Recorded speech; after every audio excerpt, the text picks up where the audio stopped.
not that powerful. Let's see here, we'll go into sport mode and we'll drop it down a couple gears.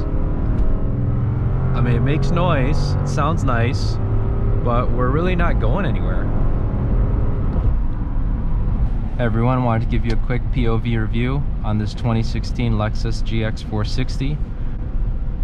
And I wanted to compare this with my 2011 Toyota 4Runner. I think a lot of people would cross-shop these two vehicles, so we'll get a second video out with the 4Runner. And the nice thing about Lexus and the GX line is if you've driven one, you've driven them all. So this car really has not changed that much over the years. It's still the same reliable V8 power plant.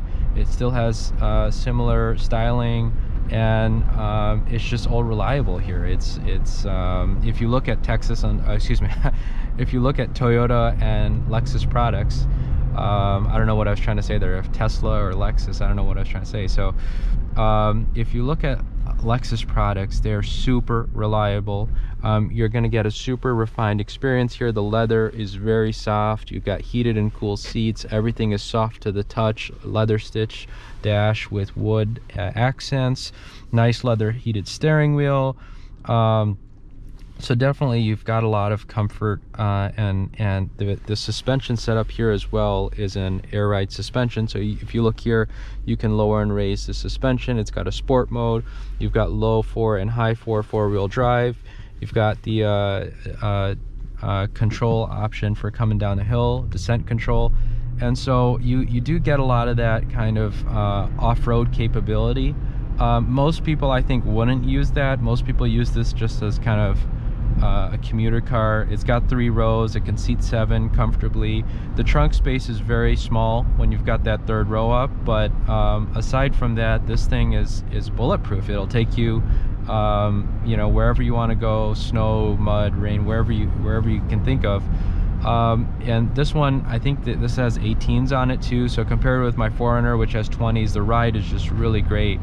In terms of gas mileage, this thing is not that fuel efficient. I think you get like 18 miles to the gallon here on mixed use.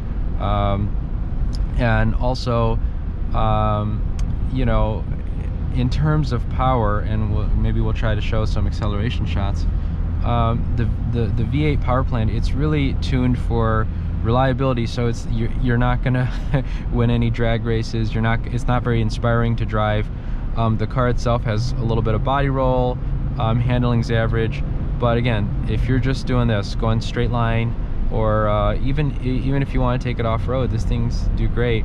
So just for some background, you know, I travel extensively. Obviously this was pre-COVID, and in the Middle East and Southeast Asia and really all over the world, Land Cruisers, Prados, you know, 4Runners, GXs, or whatever you want to call them, they really command a premium because they really can do anything. And especially in the terrain over there, you know, I actually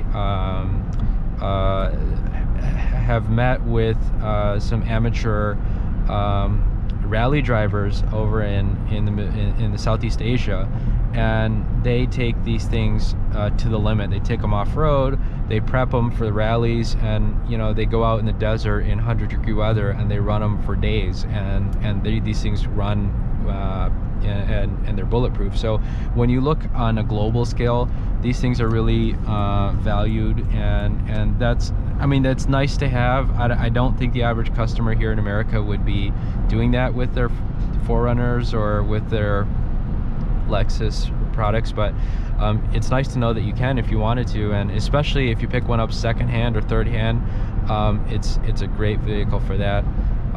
So yeah, I just want to give you a little POV review here. In terms of where we're going with the channel, I have a lot of plans, but obviously I'm restricted due to COVID. So yeah, I'm doing a lot of automotive stuff now just because it's easy for me to jump in a car and drive it. But in terms of down the road, I want to include, you know, some video podcasts, you know, interactive stuff, you know, spirituality, automotive, investing, and medicine, obviously.